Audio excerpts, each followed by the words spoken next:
여러분 안녕하십니까? MBC 뉴스 특보입니다. 코로나19와 관련한 중앙재난안전대책본부의 정례 브리핑이 곧 시작될 예정입니다. 그럼 정부 세종청사 연결해서 브리핑 내용 들어보시겠습니다. 4월 13일 월요일 정례 브리핑을 시작하겠습니다. 오늘 0시 기준 코로나19로 치료받고 계신 환자들은 2,873명이며 7,447명이 완치되어 격리 해제되었고 217명이 사망하였습니다. 어제 신규 확진자 수는 25명이며 격리 해제는 79명입니다. 안타깝게도 3분이 사망하셨습니다. 고인의 명복을 빌고 유가족분들께 깊은 위로의 뜻을 전합니다. 신규 확진 25명 가운데 9건은 국내 확진 사례입니다. 해외 유입 신규 사례는 총 16건으로 검역 단계에서 확진 사례가 6건, 지역사회 확진 사례가 10건입니다. 이 가운데 3분을 제외한 13분이 우리 국민입니다. 오늘 아침 국무총리 주재로 열린 중대본 회의에서는 종교계의 사회적 거리두기 동향과 향후 계획, 클럽 등 집단 감염 위험시설 점검 현황 등을 보고받고 논의하였습니다. 정세균 국무총리께서는 이번 주 후반 그간 진행된 사회적 거리두기의 성과를 평가하고 생활방역 체제로의 전환 여부를 논의할 예정이지만 섣부른 완화는 되돌릴 수 없는 대가를 치를 수 있다는 점에서 매우 조심스럽게 접근해야 하고 전환 시기와 방법에 대해서도 깊이 고민하여야 된다고 말씀하셨습니다. 국민들께서 기대하시는 것보다 오래 걸릴 수도 있고 여러 번에 나누어 가야 할지도 모르지만 각계각층의 여러 목소리를 귀 기울여 들으면서 신중하게 결정하겠다고 말씀하셨습니다. 또한 최근 유학생 등 해외에서 귀국한 자가격리자의 가족 간 감염 사례가 증가하고 있다며 자가격리자와 가족분들은 가능하면 분리해서 생활해 주시고 다중시설 종사자나 공무원, 자영업자 등 지역사회 접촉이 빈번한 분들은 특히 주의해 주시기를 당부하였습니다. 우리 사회가 다 함께 강화된 사회적 거리두기를 실천한 지 3주가 지나고 새로운 한 주가 시작되옵니다. 오늘 신규 확진자 수가 25명으로 다행히 확진 환자 수가 크게 증가하지 않고 한 주를 시작하였습니다. 그러나 지난 주말 부활절 종교 행사나 총선 등의 영향을 확인하기 위해서는 앞으로도 일주일간 확진 환자 추이를 면밀히 살펴볼 필요가 있습니다. 이번 주에도 지난주와 마찬가지로 신규 확진자 수가 50명 이내로 꾸준히 유지될 수 있도록 경계를 늦추지 않고 사회적 거리두기를 철저히 실천해 주시기를 당부드립니다. 거듭 말씀드리지만 지금 우리가 사회적 거리두기를 느슨히 한다면 그 결과는 며칠 뒤, 몇 주 뒤에 우리가 감당하기 어려운 결과로 돌아올 수 있습니다. 지금까지 사회적 거리두기를 통하여 코로나19의 확산을 성공적으로 지연시키고 있는 것은 사실입니다만 이것이 코로나19가 완전히 사라지는 것을 의미하지는 않으며 우리가 방심한 틈을 타 언제든 다시 확산될 가능성이 남아있다는 점을 기억해 주시기 바랍니다. 아직 많은 국가들에서 신규 확진자 수가 일관된 내리막 곡선을 그리지 못하고 오르락내리락하는 물결 모양을 그리고 있고 방역 모범국이라고 평가받던 국가들도 일순간에 다시 확진 환자가 증가하는 등 코로나19의 확산세가 확실히 잡히지 않는 상황이 계속되고 있습니다. 우리나라도 지난 2월 하루 발생 확진 환자의 수가 한 자릿수를 유지하다가 31번째 환자 발생 이후 하루 만에 20명, 그 뒤로 열흘 만에 800명을 기록했던 경험을 떠올린다면 한순간의 방심이 얼마나 큰 위기를 초래할 수 있는지 알 수 있습니다. 최근 신규 확진 환자 감소 추세에 낙관하여 긴장의 끈을 놓아서는 안 되며 지난 3주간의 노력이 허무하게 사라지지 않도록 나와 우리 가족, 나아가 우리 공동체를 지키기 위한 사회적 거리두기에 계속 함께해 주시기를 당부드립니다. 오늘 중대본 회의에서는 종교계의 사회적 거리두기 현황에 대하여 보고받고 논의가 있었습니다. 지난 주말 종교계의 연중 가장 큰 행사 가운데 하나인 부활절이 있었기에 사회적 거리두기가 느슨해지지 않을까 우려가 있었던 것은 사실입니다. 그러나 많은 교회들이 온라인 예배나 가정 예배, 승차 예배와 같은 거리두며 함께하는 현명한 방법으로 부활절 행사를 진행하셨고, 천주교에서도 부활절 미사를 온라인으로 생중계하며 사회적 거리두기에 적극 동참해 주셨습니다. 화면을 통해 비춰졌던 교회나 성당의 내부는 비록 텅 빈 모습이었지만 그 어느 때보다 사랑과 축복이 가득 찬 의미 있는 부활절이 되셨기를 바라며 사회적 거리두기에 동참해 주신 많은 종교인분들께 깊은 감사를 드립니다. 다만 일부 대형 교회에서 현장 예배를 강행하여 우려를 사기도 했습니다.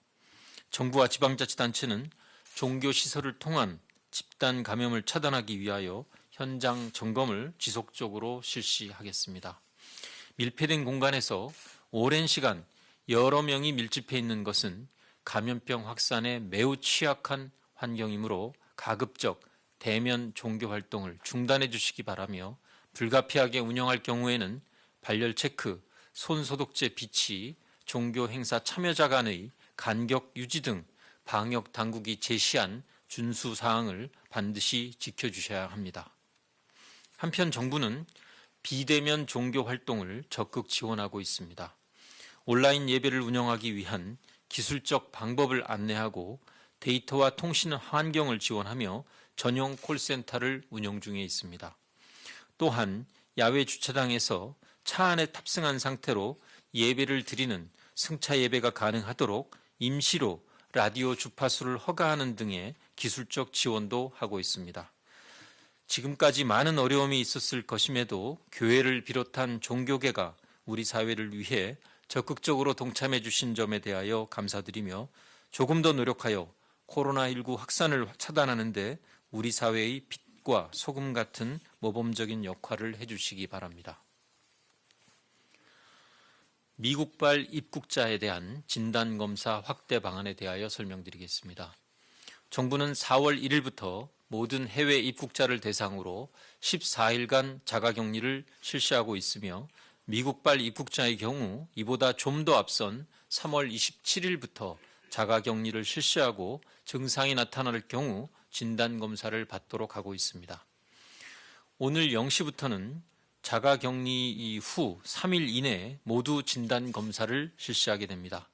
진단검사 강화 조치는 해당 국가의 위험도, 해당 국가로부터 들어오는 입국자의 수, 임시검사시설의 수용 능력 등을 종합적으로 고려하여 정하고 있습니다.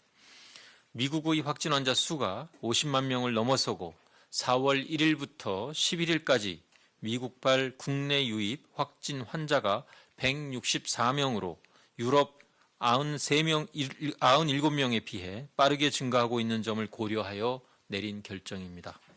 더불어 단기 체류 외국인에 대해서도 유럽과 동일한 수준의 방역 관리 방안을 추가로 검토하고 있습니다. 지금은 시설 격리 후에 증상이 나타날 경우 진단검사를 실시하고 있지만, 앞으로는 공항 안에 설치된 개방형 선별진료소에서 우선 진단검사를 시행한 후에 임시생활시설에서 14일간 격리하는 방안을 마련하고 있습니다. 더불어 출발지 기준으로 오늘 0시부터 외국인에 대한 입국 제한 조치가 강화됩니다. 우선 4월 5일 이전 발급된 단기 체류 목적의 사증은 모두 효력이 정지되며, 해당 사증을 소지한 외국인은 공간에 사증을 다시 신청하여야 합니다. 사증 신청자에 대한 심사도 강화되어 의료기관이 발급한 진단서를 제출하여야 하고, 건강상태 인터뷰 등 충분한 심사를 거친 후 허가 여부를 결정합니다. 이와 함께 우리 국민에 대하여 입국 금지 조치를 취한 국가나 지역에 대해서는 상호주의 차원에서 사증 면제와 무사증 입국을 제한합니다. 이탈리아, 프랑스, 독일 등 90개 국가 또는 지역이 대상이 됩니다. 대상국의 여권을 소지한 사람은 한국 입국 시 한국 공간에서 사증을 발급받아야 합니다. 입국 절차가 엄격해짐에 따른 불편함이 있겠으나 우리 국민들의 건강과 안전을 보호하기 위한 조치임을 양해해 주시고 이에 따른 불편을 감내해 주시기 바랍니다. 오늘 주요 일간지 가운데 한 언론사에서 총선이 다가오자 신규 확진 환자 발생 수를 줄이려고 검사 건수를 축소한다라는 보도가 있었습니다. 이에 대해서는 이미 이틀 전에도 방역대책본부 브리핑을 통해 이것이 전혀 사실이 아님을 충분히 설명하였음에도 불구하고 이러한 보도가 나간 것에 대하여 매우 안타깝고 강한 유감의 뜻을 전합니다. 검사 대상 환자의 예시로 원인 미상 폐렴 등을 언급한 것에 불과하며 의사의 의심에 따라 진단검사를 수행할 수 있다는 것은 변함이 없음을 누차 설명드린 바 있습니다. 실제 지금까지 의료기관의 검사 청구에 대하여 의학적 판단을 이유로 삭감한 사례는 없으며 모두 그대로 인정하고 있음을 다시 한번 말씀드립니다. 코로나19 대응의 가장 강력한 무기는 첨단 기술이나 진단 역량보다는 방역 당국에 대한 국민들의 신뢰와 이를 기반으로 한 국민들의 적극적인 참여입니다. 이렇다더라 식의 객관적 사실에 근거하지 않은 보도는 방역 당국과 국민 간의 신뢰를 훼손시켜 코로나19 대응에 지장을 초래할 뿐만이 아니라 방역 업무에 매진하여야 할 당국이 잘못된 보도를 해명하느라 행정력을 낭비하는 바람직하지 않은 결과도 초래하고 있어 매우 안타깝습니다. 방역은 객관적 근거에 입각한 과학행정의 영역입니다. 객관적이고 과학적인 태도를 견지하여 보도해 주실 것을 거듭 요청드립니다.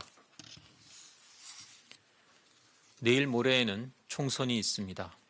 선거 관련 기관과 지방자치단체에서 안전한 투표 환경을 만들기 위하여 만반의 준비를 하고는 있으나 많은 사람들이 투표소에 몰리면 접촉 가능성이 높아질 우려가 있어 긴장을 놓을 수 없습니다.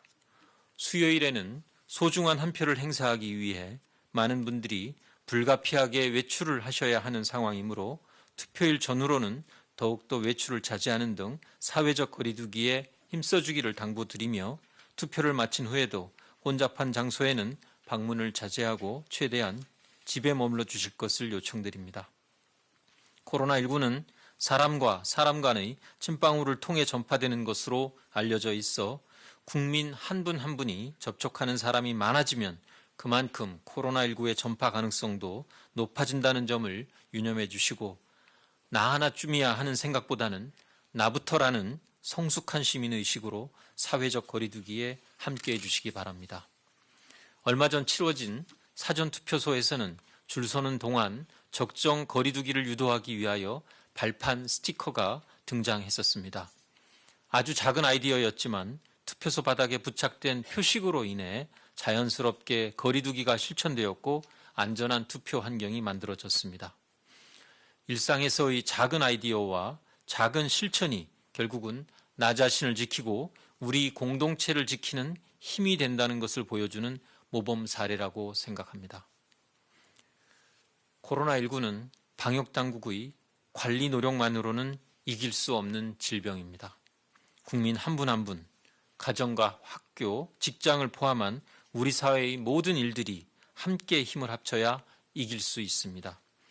서로에 대한 신뢰와 사회적 연대의식을 바탕으로 사회적 거리두기에 함께 노력해 주시기 바랍니다. 지금까지처럼 국민들께서 방역당국과 힘을 합쳐 함께 노력한다면 대한민국은 코로나19의 위기를 극복할 수 있습니다. 감사합니다. 네, 지금부터 이상으로 코로나19와 관련한 뉴스 특보를 마칩니다. 자세한 내용은 잠시 후 정규 뉴스를 통해 전해드리겠습니다. 시청해주신 여러분 고맙습니다.